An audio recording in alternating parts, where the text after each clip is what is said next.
Today we are going to study the theory of ethics, Friedman's economic theory, and Mill and Bentham's utilitarianism theory in the topic of Introduction to Business Ethics and subject Business Ethics and Corporate Social Responsibility, MCOM semester first. Theories of Ethics, Friedman's economic theory म्हणजे फ्रीडमॅनचे आर्थिक सिद्धांत आणि नैतिकतेचे सिद्धांत याच्यामध्ये आपण पाहणार आहोत. इंट्रोडक्शन. मिल्टन फ्रेडमॅन्स फ्रेडमॅनचं हे नाव आहे मिल्टन फ्रेडमॅन. जुलै 31, 1912, नोव्हेंबर 16, 2006 म्हणजे 31 जुलै 1912ला जन्म झालेला आहे आणि 16 नोव्हेंबर 2006 साली त्यांचा मृत्यू झालेला आहे. Milton Friedman's was an American economist who received the 1976 Nobel memorable prize in economic science for his research and consumption analysis, monetary history and theory and the complexity of stabilisation policy. Milton Friedman हे एक अमेरिकेचे शास्त्रज्ञ होते, अर्थशास्त्रज्ञ होते, ज्यांना विश्लेषण, स्थिरीकरण आणि धोरणाचा आर्थिक इतिहास या विषयावरील संशोधन केलं होतं. त्याच्यामुळे त्यांना या संशोधनासाठी 1976 साली अर्थशास्त्राचे नोबल स्मारक पारितोषिक पुरस्कार हा प्राप्त झालेला होता. त्यानंतरचा आहे घटक टू डॉक्ट्रिन्स म्हणजे 2 उपदेश. बघूया याच्यामध्ये काय सांगितलेलं आहे. Milton Friedman's promotes 2 doctrines in capitalism and freedom. The first is in regard to the proper role and use of corporate profits. The second is in regard to the moral foundations required for a stable society. Unfortunately, Friedman's doctrine on profit is often applied without reference to his second doctrine on ethics. या थेअरीमध्ये सांगितलेलं आहे की Milton फ्रीडमॅन्स हा स्वातंत्र्याच्या सिद्धांतासाठी एक प्रकारे प्रोत्साहन करण्याचं काम करत होते. सुरुवातीला कॉर्पोरेट भूमिकेविषयी आणि त्याच्या वापराबद्दल, त्याचबरोबर समाज स्थिर कसा राहू शकतो आणि त्यासाठी कोणते घटक आवश्यक आहेत आणि त्याचबरोबर नैतिक पायाभूत संबंध कोणते आहेत आणि याच्यामुळे कोणता फायदा होऊ शकतो, या गोष्टींची शिकवण फ्रीडमॅनच्या सिद्धांतामुळे आपल्याला मिळू शकते. पुढे आहे business ethics and CSRI by Milton. Milton Friedman's propose the guiding principles for business ethics in a New York Times articles. The title was The Social Responsibility of Business is to Increase Its Profit. There has long been debate in business ethics between the stakeholders theory and different schools that advocate corporate social responsibility about what the social responsibilities of corporations and companies are. Milton यांची व्यावसायिक नीती आणि CSR मध्ये सांगितलेलं आहे की ही जी theory of ethics आहे याच्यामध्ये असं सांगितलेलं आहे की मिल्टन फ्रीडमॅनने न्यूयॉर्कच्या लेखामध्ये व्यवसायासाठी ज्या काही मार्गदर्शक सूचना आहेत त्याची प्रस्तावना केलेली आहे. व्यवसायाची सामाजिक जबाबदारी म्हणजे त्याचा नफा वाढवणे, अशा प्रकारे त्यांनी मार्गदर्शन करताना याचं एक शीर्षक दिलेलं आहे. सामाजिक कार्याची जबाबदारी काय आहे आणि त्याबद्दल कॉर्पोरेट समाजामध्ये कोणत्या कोणत्या जबाबदाऱ्या आहेत त्याचं समर्थन करणारे आणि त्याशिवाय कंपनीमधले जे भागधारक आहेत त्यांच्या वेगवेगळ्या सिद्धांतावरती या ठिकाणी संशोधन करण्यात आलेलं आहे आणि या व्यवसायावरती बराच काळ चर्चा सुरू राहिली होती. पुढचा घटक आहे द स्टेकहोल्डर्स थेअरी. भागधारक सिद्धांत. स्टॉकहोल्डर्स थेअरी हा घटक आहे. भागधारक सिद्धांत असा त्याचा अर्थ होतो. It was given by Milton Friedman who agreed that there is one and only one social responsibility of business, to use its resource and engage in activities designed to increase its profile so long if stay in the rules of the game, which is to say, engages in open and free competition without deception or fraud. मग आता काय सांगितलेलं आहे याच्यामध्ये, हा सिद्धांत सुद्धा Milton Friedman यांनीच केलेला आहे आणि याचा युक्तिवाद असा केलेला आहे की संसाधनांचा वापर, संसाधनं म्हणजे जी साधनं आपल्याला निसर्गामध्ये मिळतात त्याला आपण संसाधनं असं म्हणतो. संसाधनांचा वापर करणे आणि त्याचा नफा वाढवणे या उद्देशाने आपण जो व्यवसाय सुरू केलेला असतो त्या व्यवसायामध्ये व्यस्त असणे, व्यवसायाच्या क्रियांमध्ये व्यस्त असणे आणि व्यवसायाची एक जबाबदारी जी आहे, सामाजिक जबाबदारी आहे ती पार पाडणे. याच्या नियमामध्ये असा अर्थ केलेला आहे की कोणताही व्यवसाय करताना फसवणूक न करणे आणि फसवणूक करण्याचं धाडसही न करणे, याशिवाय मुक्त स्पर्धेमध्ये जे गुंतलेले आपले भागधारक आहेत त्यांच्या भल्याचा विचार या ठिकाणी केला जावा असं या युक्तिवादामध्ये सांगितलेलं आहे. पुढचा घटक आहे व्यावसायिक सामाजिक जबाबदारी, corporate social responsibility. Friedman's that corporations should focus on those activities that are causally related to company profit effectively, excluding charitable activities that do not directly generate revenue. He agrees that it has been the claim that business should contribute the support charitable activities and especially to universities. Such giving by corporation is an inappropriate uses of corporate frauds in a free enterprises society. व्यावसायिक सामाजिक जबाबदारी जी सांगितलेली आहे की याच्यामध्ये स्वातंत्र्य असा एक युक्तिवाद केलेला आहे स्वातंत्र्याविषयी की कॉर्पोरेशन कंपनीच्या नफ्याशी संबंधित ज्या क्रिया आहेत त्या क्रियांवरती लक्ष केंद्रित केलं पाहिजे. जे उत्पन्न थेट आहे व न कमवता किंवा इतर उपक्रमांच्या माध्यमातून मिळवलेला आहे त्यांच्यावरती एक प्रभाव पाडणे असा युक्तिवाद सांगितलेला आहे आपल्याला इथे कॉर्पोरेट सोशल रिस्पॉन्सिबिलिटीमध्ये. पुढे आहे अवॉइडिंग डिसेप्शन अँड फ्रॉड्स, फसवणूक आणि फसवणूक टाळणे. याच्यामध्ये सांगितलेलं आहे की another principles expressed by Friedman is to avoid deception and fraud. He writes further that a corporate executives have directly responsibility to conduct business in accordance with shareholders' desires to make as much money as possible while conforming to their basic rules of the society. Both those embodied in laws and those embodied in ethical customs. This implies that freedmen do not proclaim that directors can act in any way to maximize profit, as they have to abide by the law and follow ethical customs. फसवणूक आणि फसवणूक टाळणे म्हणजे काय, तर फसवणूक आणि फसवणूक टाळण्यासाठी फ्रीडमॅनच्या द्वारे आणखीन एक मूलभूत अभिव्यक्ती त्याने पुढे केलेली आहे. ते असेही म्हणतात की कॉर्पोरेट कार्यकारिणीची थेट जबाबदारी आहे की त्यांच्या मूलभूत नियमांचे आपण पालन केले पाहिजे. कितीही पैसे कमवण्याच्या नादात आपण कोणतेही गैरप्रकार या ठिकाणी अवलंबला नाही पाहिजे. नैतिकता जी सांगितलेली आहे त्या नैतिकतेद्वारेच आपला व्यवसाय आपण पूर्ण केला पाहिजे, यशस्वी केला पाहिजे असं या युक्तिवादात सांगितलेलं आहे. पुढे आहे एक्सक्लूज चॅरिटेबल ॲक्टिव्हिटीज, धर्मदाय याचे जे उपक्रम आहेत ते सोडून असं याचा अर्थ होतो. One of Freedom's main argument for excluding corporate social responsibility from business teams for his views on the ethical spendings.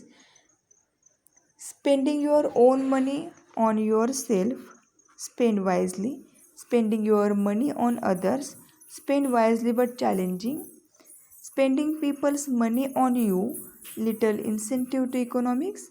And spending people's money in a appropriations manner and the role of government.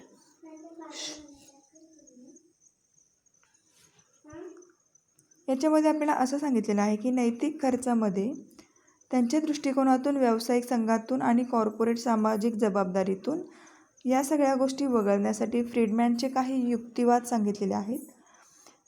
याच्यामध्ये तो असं म्हणतो की स्वतःचे पैसे स्वतःवर खर्च करणे हे हुशारीपणाचे लक्षण आहे. म्हणजे हुशारपणाने खर्च करणं कधीही फायदेशीर ठरतं. दुसरं सांगितलेलं आहे, आपले पैसे इतरांवर खर्च करताना ते करायला हवेत, पण आव्हानात्मकपणे खर्च केले पाहिजेत. लोकांचा पैसा ज्यावेळेस तुमच्यावरती खर्च होतो तेव्हा अर्थशास्त्राला थोडंसं प्रोत्साहन दिलं जातो आणि लोकांचा पैसा योग्य आणि पुढे सांगितलेलं आहे spending people's money on in preparations manner. म्हणजे अर्थशास्त्राला थोडंसं प्रोत्साहन देण्यासाठी लोकांचा पैसा योग्य पद्धतीने खर्च करणे याच्यामध्ये सरकारची एक महत्त्वाची भूमिका आहे. Next is ROI. फ्रीडमन्स 1996मध्ये सांगितलेलं आहे की proclaim that corporation is a morally unbased legal construct with maximizing returns for shareholders as its single purpose. Directors and executives of a corporation are employed to achieve this single purpose. The single moral responsibility of directors and executives is to meet shareholders' expectations, which is to maximize their return on investment. फ्रीडमने 1962 साली असे जाहीर केले आहे की महामंडळामध्ये नैतिकदृष्ट्या पक्षपात नसलेला कायदेशीर विभाग आहे आणि याच्यामध्ये भागधारकांना जास्तीत जास्त परतावा मिळणे हाच एक उद्देश आहे. संचालक आणि महामंडळाचे कार्यकारी हा एक हेतू साध्य करण्यासाठी आणि त्यांच्या जबाबदाऱ्या पार पाडण्यासाठी नेहमी कार्यरत असतात. संचालक आणि कार्यकारी मंडळ यांचं एकमात्र नैतिक जबाबदारी आहे, ती म्हणजे भागधारकांच्या अपेक्षांची पूर्तता करणे आणि त्यांच्या गुंतवणुकीवरील परतावा जास्तीत जास्त प्रमाणात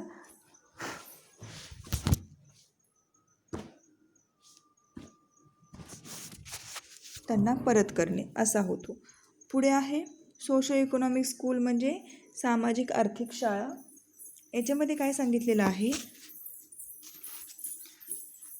The counterpoint of Friedman's view is developed in the socio-economic school of corporate social responsibility. Businessmen should oversee the operations of economic system that fulfills of the expectation of the public, and this means in return that the economics means of production should be employed in such a way that production and distribution should enhance the total socio economics welfare. सामाजिक आर्थिक शाळा म्हणजे काय, तर फ्रीडमॅनचं जे मत सांगितलेलं आहे की कॉर्पोरेट सामाजिक जबाबदारी या सामाजिक आर्थिक शाळांनी विकसित केलेला आहे. व्यावसायिकांनी अपेक्षांची पूर्तता करणाऱ्या आणि आर्थिक व्यवस्थेच्या कारभारावर सुद्धा देखरेख केली पाहिजे. आणि याचा अर्थ असा होतो की अर्थव्यवस्थेच्या उत्पादनाची साधने कशा प्रकारे वापरली पाहिजेत की ज्यामुळे उत्पादन आणि वितरण यांनी संपूर्ण सामाजिक आणि संपूर्ण समाजाचे आर्थिक कल्याण याच्यामधून या पुढचा घटक सांगितलेला आहे वेलफेअर टू स्टेक होल्डर्स. म्हणजेच की भागधारकांचे कल्याण. यातून असं सिद्ध होतं की फ्राइडमॅनच्या मते according to Friedman companies are ethically obliged to participate in social responsible activities the maximise that total welfare of stakeholders. There is however a problem of applying standard. Consequently, there is where we are required to maximize agents natural values.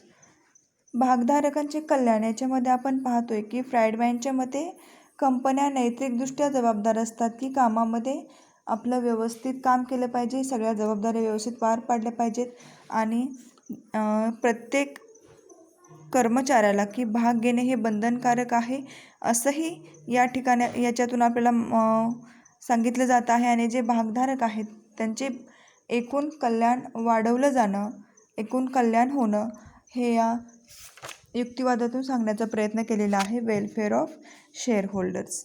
Theories of इथिक्समध्ये आपण Friedman's economic theory याच्यामध्ये आपण हे सगळे युक्तिवाद पाहिलेले आहेत. आता पुढचा घटक आहे मिल अँड बॅनथम युटिलिटरिझम थेअरी याचा आपण आता अभ्यास करणार आहे की मिल आणि बेंथमची उपयुक्तता सिद्धांत काय आहे तो आपण पाहणार आहोत. त्याच्यामध्ये आपल्याला काही थोडक्यात सिद्धांताचा अभ्यास करायचा आहे. पहिला आहे आपला सिद्धांत उपयोगितावादी दृष्टिकोन, जे नावच आहे आपल्या थेअरीचं, the utilitarian ॲप्रोचेस.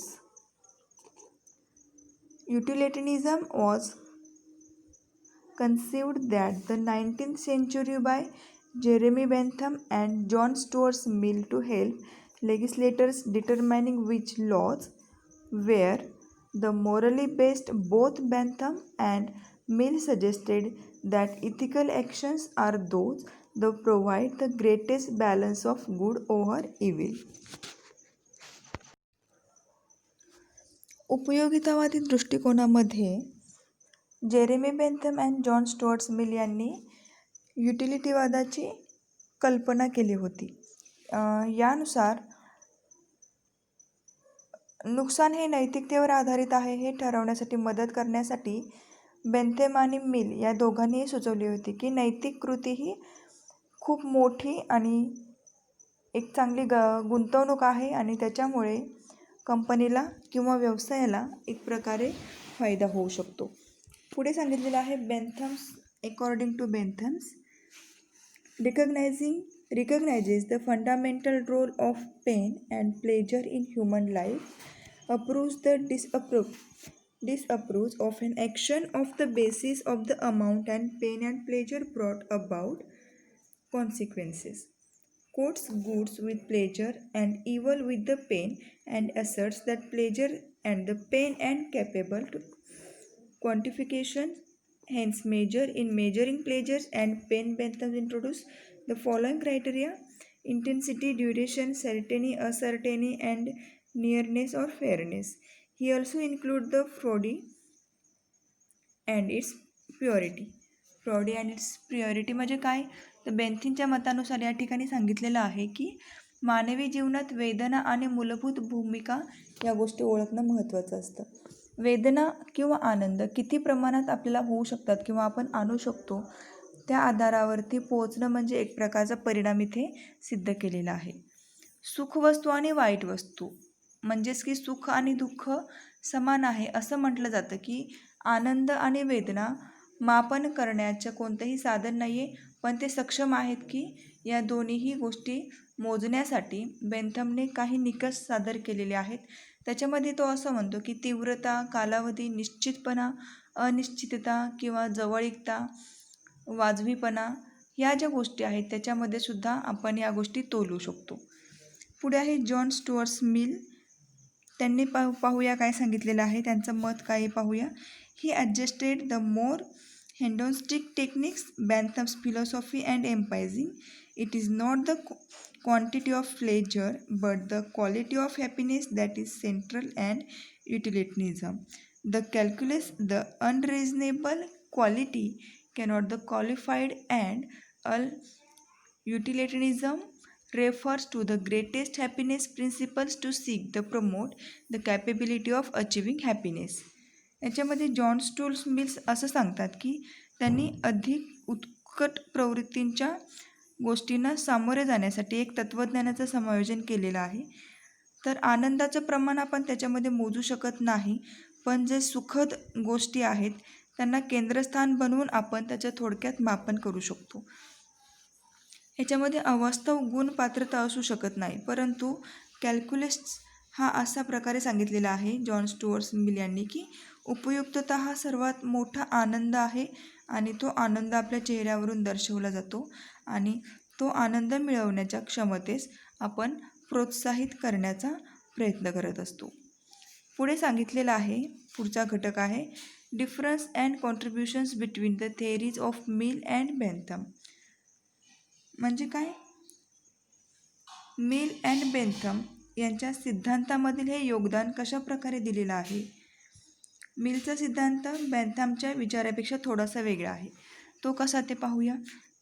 Mills theory differs from Bentham's even thought Mill has founded the school of युटिलिटरिanism and Bentham's principles The theories of Mill and Bentham differ from each other from the following respects.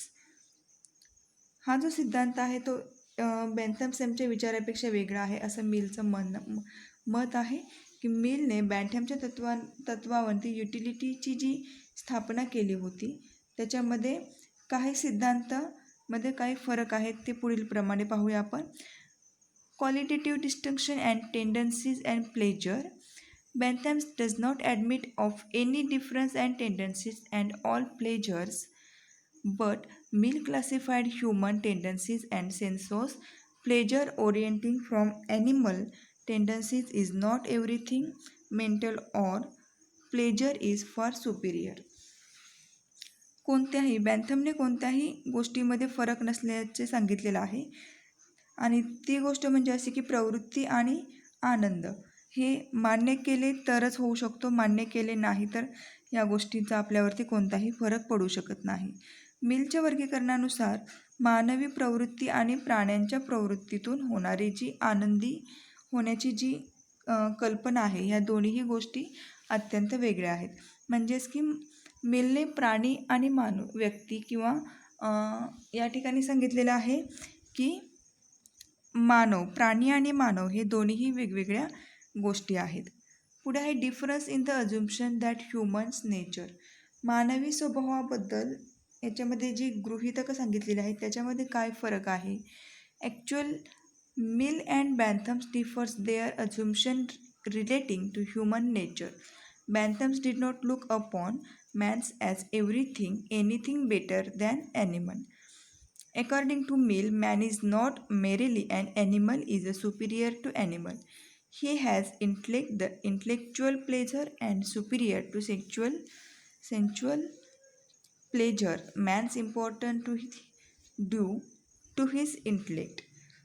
ह्या स्वभावामध्ये जो मानवी स्वभावामध्ये जो फरक सांगितलेला आहे त्याच्यामध्ये वास्तविक रूपात मिल आणि बेंथमच्या स्वभावाशी संबंधित गृहीतकं ही वेगवेगळ्या प्रकारची या ठिकाणी सांगितलेले आहेत. पुढे त्याच्यामध्ये सांगितलेलं आहे difference in ethical principles. According to Bentham, man should carry out activities yielding the maximum pleasure without making qualitative distinctions. According to Mill, man is not become an animal, his humanity is valuable. म्हणजे काय सांगितलेलं आहे की नैतिक तत्वांमध्ये फरक यामध्ये आपण पाहतोय की बेंथमच्या म्हणण्यानुसार जे गुण आहेत, अयोग्य गुण आहेत, ते जास्तीत जास्त आनंद मिळवून देणारे कामं करीत नाहीत. म्हणजे हा शब्दशः अर्थ असा होतो की मिलच्या म्हणण्यानुसार मनुष्य हा प्राणी नाही आहे, पण त्याच्यामध्ये जी मानवता आहे ती खूप मौल्यवान आहे. पुढचा घटक आहे Contribution of the Mill in theory of utilitarianism. Bentham and Mill share their belief about pleasure being the supreme end of life. Happiness is the soul and the human action, pleasure and freedom from pain are the sole desirable things and ends to be sought. According to Mill, character, health, respect, etc. all means to happiness. The makes a description of good and evil, that activity which is pleasant, meaning that which gives more pleasure than pain, is good. पुढचा घटक जो सांगितलेला आहे उपयोगितावादाच्या सिद्धांतामध्ये मिलचे योगदान असा त्याचा अर्थ होतो. Contribution of the Mill in theory of utilitarianism. याच्यामध्ये असं म्हटलं गेलेलं आहे की बेंथम आणि मिलच्या जीवनाचा या ठिकाणी सर्वात महत्त्वाचा क्षण आहे की आनंदाविषयी त्यांच्यामध्ये जो विश्वास निर्माण झालेला आहे त्याचं सामायिकीकरण करताना ते असं म्हणतात की आनंद म्हणजे आत्मा आहे आणि मानवी कृती ही सुख आणि वेदना पासून आपलं हे आयुष्य जगत असते. सुख सर्वांना हवं असतं आणि वेदनांपासून सर्वांना स्वातंत्र्य हवं असतं. याच्यामध्ये असं पण सांगितलेलं आहे की चारित्र्य आणि आरोग्यानुसार अतिरिक्त ज्या गोष्टी आहेत ज्याच्यामुळे आपल्याला सुख मिळू शकतं आणि आयुष्य जगण्यासाठी अधिकाधिक आनंदसुद्धा मिळू शकतो. पुढचा घटक आहे इथिकल सेलेक्शन, म्हणजे नैतिक मान्यता असा त्याचा अर्थ होतो. नैतिक मान्यता.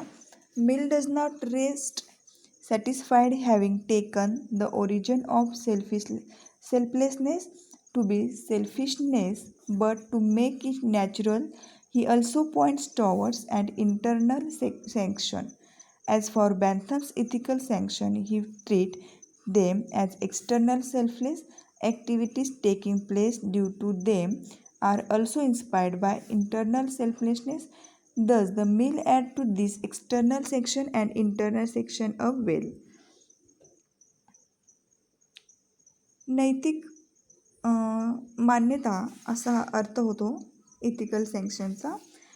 म्हणजेच की स्वार्थीपणाची उत्पत्ती ज्या ठिकाणी होते त्या ठिकाणी मानव हा समाधानी नसतो असं मिलचं म्हणणं आहे.